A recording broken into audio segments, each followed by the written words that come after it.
बच्चों, आज हम अंतर्राष्ट्रीय संबंध वाले पेपर का 3rd चैप्टर शुरू करेंगे, जिसका नाम है यूनाइटेड नेशंस ऑर्गेनाइजेशन, संयुक्त राष्ट्र संघ। बच्चों, संयुक्त राष्ट्र संघ के बारे में आप सभी ने सुन रखा होगा, बहुत कुछ जानते भी होंगे। आज हम डिटेल में इसकी ऑब्जेक्टिव्स, इसकी कार्यप्रणाली, इसके वेरियस ऑर्गेनाइजेशंस और इसके काम जो भी यूनाइटेड नेशंस ऑर्गेनाइजेशन के आज तक रहे हैं उन सभी पर चर्चा करेंगे। तो शुरू करते हैं चैप्टर यूनाइटेड नेशंस ऑर्गेनाइजेशन। और इसके बैकग्राउंड में अगर हमें जाना है तो यूनाइटेड नेशंस ऑर्गेनाइजेशन जो फॉर्म हुआ था वो सेकेंड वर्ल्ड वॉर के बाद हुआ था। इमीडिएटली बाद इसलिए हुआ था कि युद्ध के बाद अंतर्राष्ट्रीय इतिहास ये रहा है कि जनरली जो युद्ध और शांति है वो साथ साथ आई है। फर्स्ट वर्ल्ड वॉर के बाद लीग ऑफ नेशंस की स्थापना हुई थी और उसी तर्ज पर सेकेंड वर्ल्ड वॉर के बाद यूनाइटेड नेशंस ऑर्गेनाइजेशन की स्थापना हुई थी। और इसकी स्थापना इसलिए हुई थी कि युद्ध के बाद अंतर्राष्ट्रीय जगत को एक प्लेटफॉर्म चाहिए होता है जहाँ पर वो आगे आने वाले जितनी भी परेशानियाँ हैं, जितनी भी अंतर्राष्ट्रीय समस्याएं हैं, जितने भी विवाद हैं, उनको एक प्लेटफॉर्म मिल सके अपनी बात कहने का या अपने जो विवाद हैं उनको सुलझाने का। तो यूनाइटेड नेशंस ऑर्गेनाइजेशन के सेंस अमेरिका ने इसकी जो इनिशिएट किया था वो अमेरिका द्वारा हुआ था। यूनाइटेड नेशंस ऑर्गेनाइजेशन की शुरुआत अमेरिका के सैन फ्रांसिस्को नगर में 1 जनवरी 1942 को ब्रिटेन, अमेरिका, सोवियत संघ, चाइना और 26 मित्र राष्ट्रों ने इनके प्रतिनिधियों का एक सम्मेलन हुआ था और जिसमें यह डिसीजन हुआ था कि ये राष्ट्र सम्मिलित होकर धुरी राष्ट्रों का सामना करेंगे। इस संगठन को संयुक्त राष्ट्र या यूनाइटेड नेशंस का नाम दिया गया था और इस नाम को देने वाले भी अमेरिका के तत्कालीन राष्ट्रपति फ्रैंकलिन डी रूजवेल्ट ने इसका नामांकन किया था।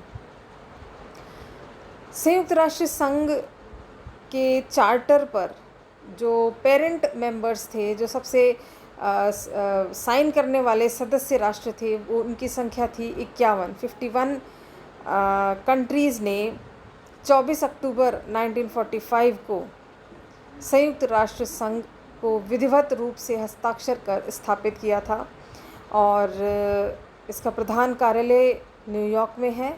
और संयुक्त राष्ट्र संघ इस बात के लिए प्रतिबद्ध है कि वह अंतर्राष्ट्रीय विवादों का शांतिपूर्ण हल ढूंढेगा और विश्व में अंतर्राष्ट्रीय शांति के प्रयास करेगा।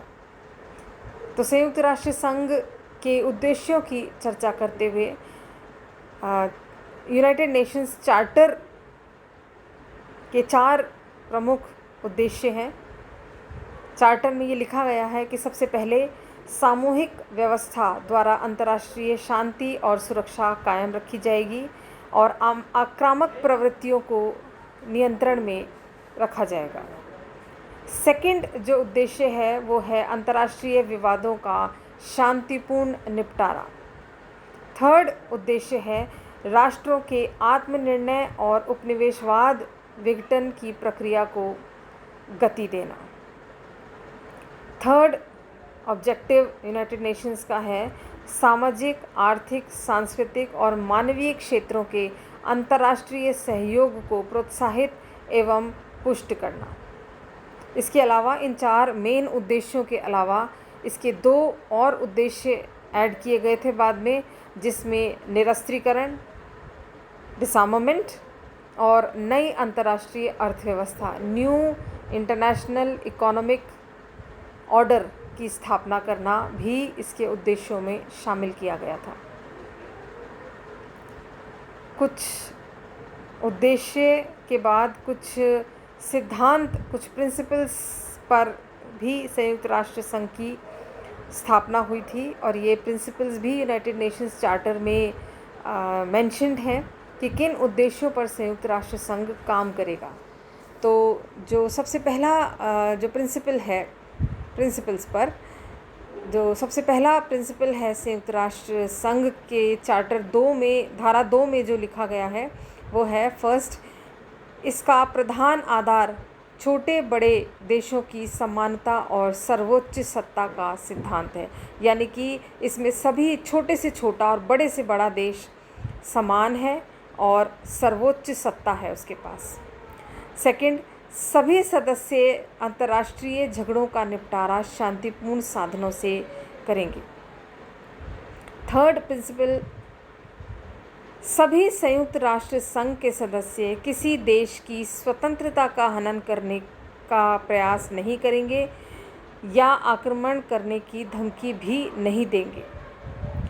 नेक्स्ट प्रिंसिपल, कोई भी देश चार्टर के प्रतिकूल काम करने वाले देश की सहायता नहीं करेगा।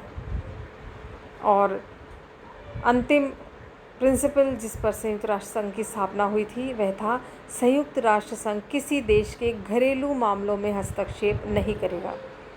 इसका अर्थ है कि संयुक्त राष्ट्र संघ के प्लेटफॉर्म पर जो भी विवाद आएंगे, जो भी समस्याएं आएंगी, वो दो या दो से अधिक देशों के बीच के विवाद ही यूनाइटेड नेशंस के प्लेटफॉर्म पर पुटअप किए जा सकते हैं।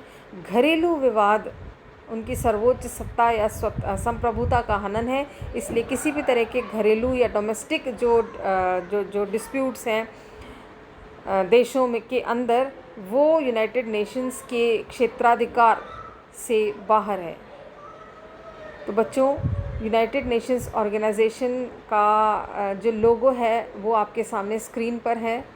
यूनाइटेड नेशंस ऑर्गेनाइजेशन का फ्लैग आपके सामने स्क्रीन पर है। आज के लेक्चर में बस इतना ही। संयुक्त राष्ट्र संघ के विभिन्न अंग हम नेक्स्ट लेक्चर में करेंगे। नमस्कार।